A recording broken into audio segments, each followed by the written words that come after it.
உண்மையிலே இந்த தோஷத்துல வந்து ரொம்ப கெட்டது தரக்கூடிய தோஷம் அப்படின்னு ஒண்ணு இருக்கா? இல்ல நல்லதுகளை மட்டுமே செய்யக்கூடிய தோஷம் அப்படின்னு ஒண்ணு இருக்கா? இந்த மாதிரி தோஷம் அப்படின்ற வார்த்தைக்கு 2 விதமான பலன்கள் தரக்கூடிய தோஷங்கள் இருக்கா சார் உண்மையிலே? சில தோசைலாம் வந்து பார்த்தீங்கன்னாக்கா, ஹெவியா இருக்கும்.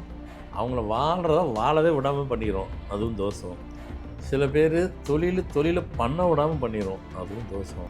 சில பேர் முடக்கியே தூக்கி போட்டுரும். அதுவும் தோசம். தோசத்தினால அதிகம் பாதிக்கப்படுறது தான் ஹெவியா இருக்கும்.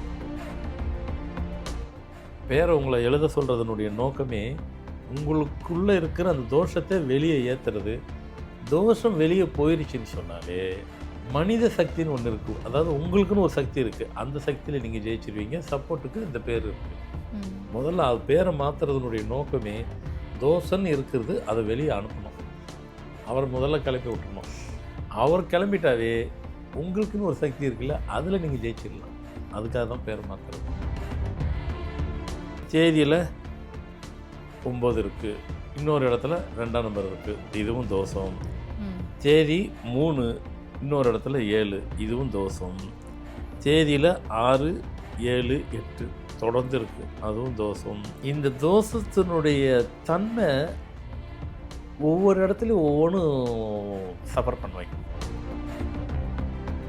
தோஷம் இருக்கும்போது பார்த்தீங்கன்னாக்கா, நம்மளுடைய ஆக்டிவிட்டீஸ், மனிதனுடைய ஆக்டிவிட்டீஸே எப்படி மாறும்னாக்கா, எப்போவுமே ஒரு மாதிரி டென்ஷனாகவே இருப்பாங்க, ஒரு மாதிரி இரிட்டேட்டிங்காக இருப்பாங்க. சில பேர் எரிச்சலாக பேசுவாங்க, தோசை முத்தி போயிருக்குன்னு அர்த்தம். டென்ஷனாக இருப்பாங்க, தோசை உச்சத்தில் இருக்குன்னு அர்த்தம். இதெல்லாம் உண்மை. அப்போ இந்த தேதியில் பிறந்துட்டு நீங்கள் 9ஆம் நம்பரில் பேர் வச்சுருக்கீங்க, 3ஆம் நம்பரில் பேர் இருக்குது, 7ஆம் நம்பரில் பேர் இருந்ததுன்னா பாதிக்குமானா? ஆமாம். 2, 1, 7, 1க்கு இப்போ நான் சொன்ன 3 நம்பரும் ஆகாது. எது? 3 ஆகாது, 8ல் இருந்தாலும் ஆகாது, 9ல் இருந்தாலும் ஆகாது, 1ல் இருந்தாலும் ஆகாது. பேர் தவறாக இருக்கும் பட்சத்தில் அதுவே தோஷமாக மாறும். எந்த நம்பர் இருக்கக்கூடாதோ அந்த நம்பரை உங்களுக்கு உங்கள் பேரில் வந்துருச்சுன்னா, உங்கள் டேட்டுக்கு கனெக்ட் ஆகிடுச்சின்னா, அதை தொடர்ந்து நீங்கள் ஃபாலோ பண்ணினா, தோஷமே இல்லாத ஒரு டேட்டுக்கு தோஷத்தை நீங்களே விலை கொடுத்து வாங்குறதுக்கு சமமாயிரும். அதனால தான் அந்த பேர் வைக்கிறதுல ரொம்ப கேர்ஃபுல்லாக இருக்குது.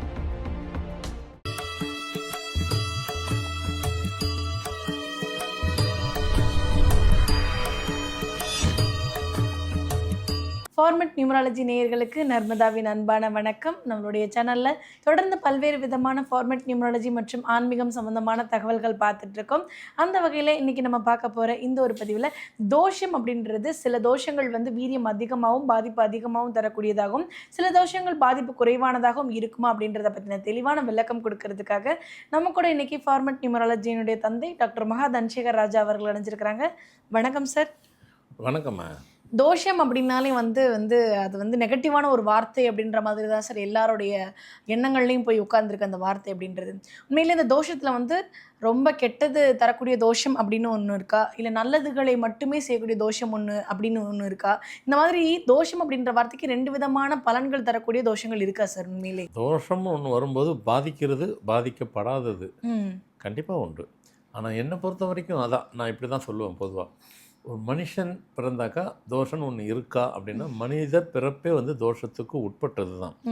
ஆனால் அந்த தோஷம் நம்மளை எந்த அளவுக்கு இருக்குங்கிறது தான். சில தோஷம்லாம் வந்து பார்த்திங்கனாக்கா ஹெவியாக இருக்கும். அவங்கள வாழவே விடாமல் பண்ணிடும். அதுவும் தோஷம். சில பேர் தொழில பண்ண விடாமல் பண்ணிடும். அதுவும் தோஷம். சில பேர் எதையுமே செய்ய விடாது. அதுவும் தோஷம். சில பேர் முடக்கியே தூக்கி போட்டுரும். அதுவும் தோஷம். சொல்லிக்கிட்டே போகலாம். நல்லதை விட கெட்ட சமாச்சாரம் தான் அதிகமாக இருக்குது. தோஷத்தினால அதிகம் பாதிக்கப்படுறது தான் ஹெவியாக இருக்கும். கணவன் மனைவி பிரிகிறதுக்கும் தோஷம்தான். சில தோசைலாம் இருக்குது, பாம்பு மாதிரி தான். எவ்வளோ பாம்பு வகை இருக்குது, எல்லாமே இதாக இருக்குது. இது நம்மளை தீண்டுறது அப்படின்னு ஒன்று இருக்குது, தீண்டாததுன்னு இருக்குது. எல்லாமே கொத்துறதுன்னு ஒன்று இருக்குது, ஒன்றும் செய்யாது. அது பாட்டு அது போகுது, அது ஒன்றும் பண்ணாது, பண்ணால் கூட ஒன்றும் பண்ணாது அப்படின்னு ஒன்று இருக்குது. மனுஷ வாழ்க்கையே அதே மாதிரி தான். சில தோஷம்லாம் வந்து நம்மளை அது இருக்கிற போல் இருக்கும், ஆனால் அது ஒன்றும் பண்ணாது. அது ஆனால் ஒன்றும் பண்ணாதுங்கிறது ஒன்று. ஆனால் இவங்க மற்றது இருக்கிற மாதிரியே இது அதே மாதிரி தான் இது சிமிலராக இருக்கும். அது போலே தான் இது இருக்கும். இது அது மாதிரி நினச்சிக்கிட்டு இவங்களாம் நினச்சிக்கிறது, இவங்களாம் யாருன்னா சொல்கிறது கேட்டுக்கிறது, அதெல்லாம் அவங்களாம் ஒன்றும் பண்ணாது. ஆனால் அது கிடையாது. ஆனால் சிலது தோஷம் உள்ளுக்குள்ளே இருக்கும், ஆனால் அவங்க தோஷம் இல்லைன்னு நினச்சிட்டு இருப்பாங்க. ஆனால் அதுதான் சிவியரான தோஷம். இதை முதல்ல கண்டுபிடிக்கிறது பெரும்பாடு. எதுக்கும் ஆராய்ச்சி பண்ணாங்க ரிசர்ச் பண்ணிக்கிட்டு சயின்டிஸ்ட் பண்ணணும், இதை பண்ண மாட்டேன்றாங்கிற மாதிரி அளவுக்கு இப்போ போயிடுச்சு வாழ்க்கை. ஆராய்ச்சி பண்ணி அவங்கள இதில் விட்டுட்டு பண்ணணும். அப்போ தான் சொல்லுவேன், அதுக்கு தான் நாங்கள் இருக்கிறோமே, எதுக்கு அவங்க பண்ணணும் அப்படிங்கிற போல் ஆகி போயிடுச்சு. என்கிட்ட ஒருத்தர் கேட்டார் இப்படி. நான் சிரிச்சுக்கிட்டே முதல்ல புரியல, அப்புறமா சொல்லிட்டேன். ஆமாம், அதுக்கு அவங்க ஆராய்ச்சி பண்ணுறாங்க, இதுக்கு ஒரு சயின்டிஸ்ட் தான் நல்லாயிருக்கும். அந்த வேலை தான் நாங்கள் பார்த்துட்ருக்குறோம். நீங்கள் ஒரு சயின்டிஸ்ட் தானே தானே பண்ணிகிட்டு இருக்கிறீங்க. அது மாதிரி இதில் நான் நம்பர்லேயே சொல்லிடுறேன், நீங்கள் ஈஸியாக புரிகிற மாதிரி இருக்கும். இப்போ வந்து நம்பர்ஸை வச்சுமே எந்தெந்த நம்பர்ஸ்க்கெல்லாம் தோஷம் வந்து ஏற்படும், இல்லை அது வீரியம் அதிகம் குறைவு அப்படின்றத சொல்ல முடியுமா சார்? நம்ம அதை தான் இப்போ சொல்ல போகிறேன். சொல்லிட்டு உடனே நீங்கள் பயப்படுறதுக்கு அல்ல.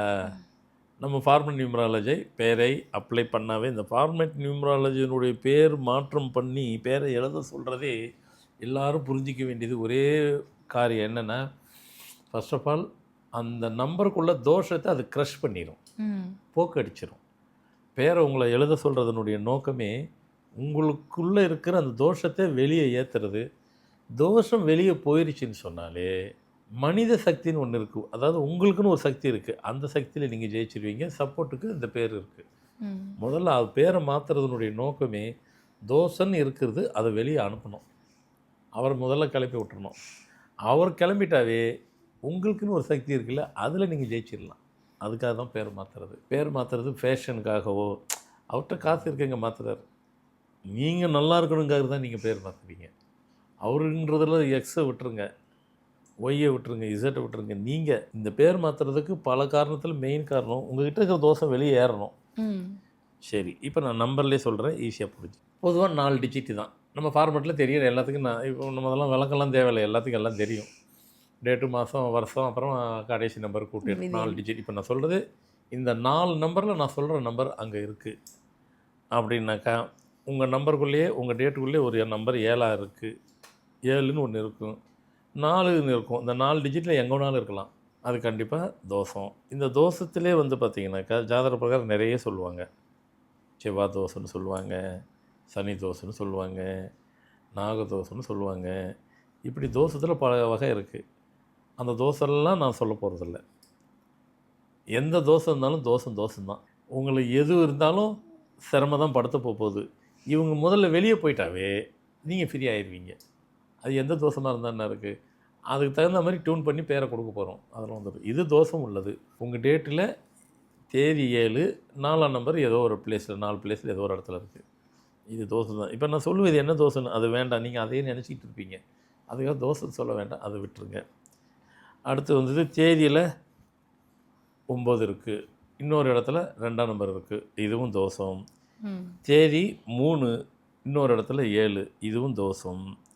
தேதியில் 6, 7, 8 தொடர்ந்து இருக்குது, அதுவும் தோஷம். தேதியில் 4, 6, 1, 2 இதுவும் தோஷம். இப்படியே சொல்லிக்கிட்டே போகலாம். ஆனால் ஒவ்வொன்றும் தோஷம்னு சொல்லி சிம்பிளாக முடிச்சிட்டோம். இந்த தோஷத்தினுடைய தன்மை ஒவ்வொரு இடத்துலையும் ஒவ்வொன்றும் சஃபர் பண்ண வைக்கும். ஃபஸ்ட்டு சொன்னேன் பார்த்தீங்களா, என்ன சொன்னேன்? ஃபஸ்ட்டு சொன்னது 7, ஏதோ ஒரு இடத்துல 4, அது வந்து பர்சனல் லைஃப்பை டிஸ்டர்ப் பண்ணோம். இப்போ 4, 1, 6, 1, 2 இது வந்து லைஃப்பை பண்ணாது, கரியர் பிஸ்னஸை சஃபர் பண்ணோம். கண்டிப்பாக லைஃப்பை பண்ணாது, கெரியரு இல்லைன்னா பிஸ்னஸ்ஸு அதை சஃபர் பண்ணோம். இப்படி ஒவ்வொன்றும் இருக்குது, அதுக்கு தான் சொல்ல வரேன். இன்னொன்று வந்துட்டு 6, 7, 8 அதுவும் தோஷம். அது எதை பண்ணும்? ஹெல்த்தை சஃபர் பண்ண வைக்கும். 3 இன்னொரு இடத்துல 7 சொன்னேன், அது மேஜராக ஹெல்த்தை பண்ணிடும். அதாவது அன்க்யூரபிளான ஒரு டிசீஸ் வரும். அப்புறம் வந்துட்டு தேதியில் 7, அப்புறமா 8, அப்புறமா 4 இது கெரியரும் டிஸ்டர்ப் பண்ணும், பர்சனல் லைஃப்பும் டிஸ்டர்ப் பண்ணும். இப்போ இந்த வீடியோ பார்த்துட்டு இருக்கிறவங்க எல்லாரும் டிஸ்டர்ப் ஆக போகிறாங்க சார். எல்லாரும் தோஷம்னு எல்லா டேட்டுக்கும் சொல்கிறாரே, என்ன பண்ணலாம், இந்த நம்பர்ஸ்லாம் நமக்குள்ளே இருக்கே அப்படின்னு பயப்பட்டு இருப்பாங்க சார். சொல்யூஷன் கண்டிப்பாக பின்னாடி வச்சுருப்பீங்க, நீங்கள் மீதி எண்களுக்கு சொல்லிடுங்க சார், அதுக்கப்புறம் நான் அதை கேட்டுறேன் சார். அது பயப்படலாம் வேண்டாம், அதனால தான் முதல்ல சொல்லிட்டேன். இந்த தோஷத்து பேரை மாற்றுறதே, எஸ்பெஷலி ஃபார்மெட் நியூமராலஜி பேர் மாற்றுறதே, உங்களுக்கு தோஷம்னு ஒன்று இருந்ததுனாக்கா அந்த தோஷத்தை வெளியே ஏற்றுற வேலை தான். தோஷம் வெளியே போயிடுச்சுன்னா நீங்கள் ஃப்ரெஷ்ஷாகிடுவீங்க.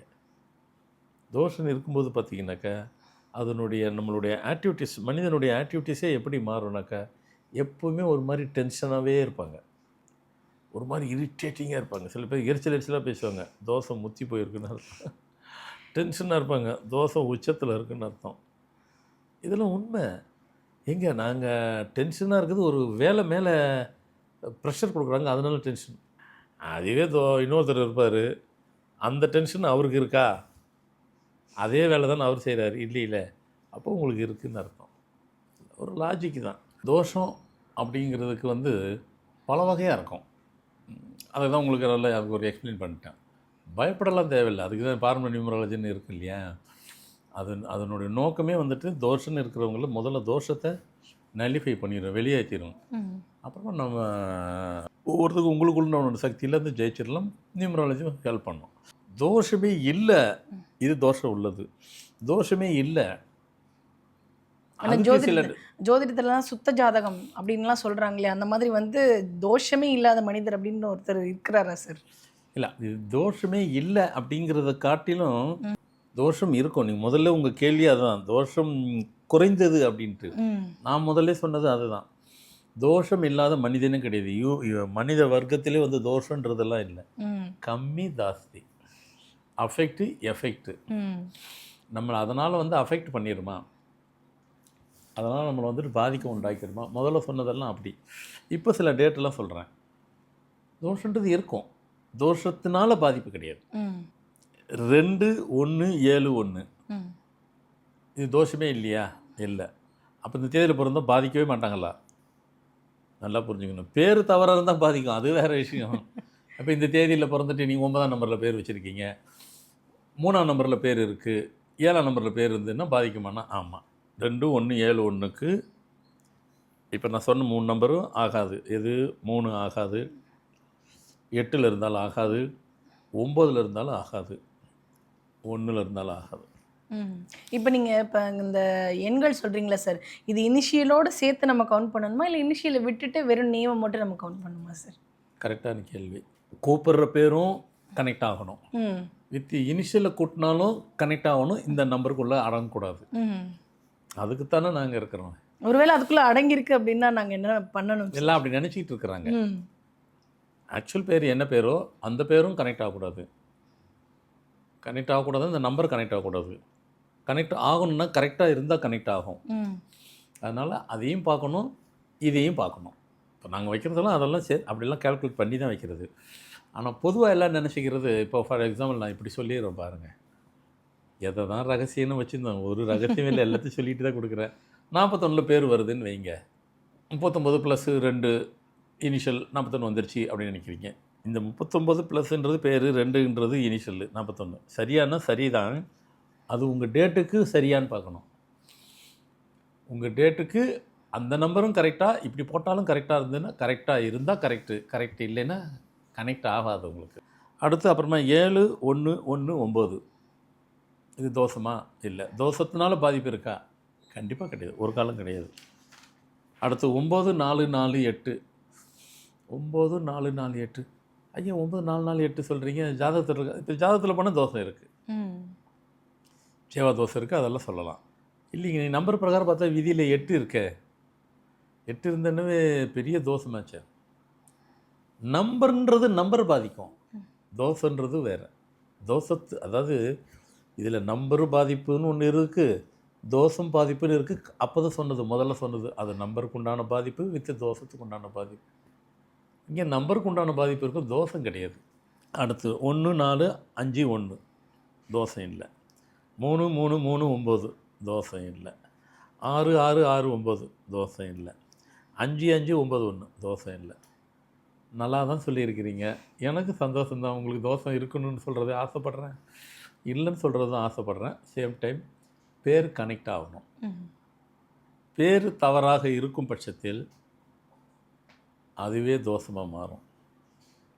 எந்த நம்பர் இருக்கக்கூடாதோ அந்த நம்பரை உங்களுக்கு உங்கள் பேரில் வந்துருச்சுன்னா, உங்கள் டேட்டுக்கு கனெக்ட் ஆகிடுச்சின்னா, அதை தொடர்ந்து நீங்கள் ஃபாலோ பண்ணினா, தோஷமே இல்லாத ஒரு டேட்டுக்கு தோஷத்தை நீங்களே விலை கொடுத்து வாங்கினதுக்கு சமமாயிரும். அதனால தான் அந்த பேர் வைக்கிறதுல ரொம்ப கேர்ஃபுல்லாக. சில பேர் நேற்று கொடுத்துட்டு இன்றைக்கி வரைக்கும் வரல, 24 ஹவர்ஸ் ஆகுதுன்னுவாங்க. உங்கள் நலனுக்காக தான் கொஞ்சம் வெயிட் பண்ணுங்கள். நீங்கள் 24 ஹவர்ஸ் பார்க்காதீங்க, சில பேருக்கு 24 நாள் ஆயிருக்கு இன்னும் அனுப்பலை. அது எங்களுக்கு எடுக்கும் போகும்போது கொடுக்கும் போகும்போது வெயிட் பண்ணுன்னு சொல்லும். உத்தரவு அங்கே வரணும். நான் வாங்கிட்டு தான் கொடுப்பேன். பார்க்குறதுக்கு ஒரு உத்தரவு, பார்க்கும்போது ஒரு உத்தரவு, கொடுக்கும்போது எல்லாம் நிறைய அந்த கேல்குலேஷன் பண்ணும்போது எனக்கு பேரலெல்லாம் பேசணும். பேசலைன்னா எடுத்து வச்சுருவேன். வழக்கமாக பேசும். இதை செய், அதை செய், இப்படி பண்ணு, இப்படி பண்ணுன்ட்டு. பேசுகிறவங்களுக்கு செய்வேன். சில பேர் பேசலைன்னா அப்படியே எடுத்து ஓரம் எடுத்து வச்சுட்டு அடுத்த டைம் பார்ப்பேன். அதனால் இதில் வாழ்க்கையில் நம்ம எவ்வளோ வெயிட் பண்ணிட்டோம். அந்த பேர் அமைக்கும் போதெல்லாம் அப்பயும் வெயிட் பண்ணணும். ஏன்னா அது இருந்தால் தான் அது கரெக்டு. அதனால் இது தோஷம் இல்லை. அப்போ நாங்கள் பயப்பட வேண்டாமா? ஒன்றும் பயப்பட வேண்டாம். தோஷத்தினால் பாதிப்பு எதுவும் இல்லை.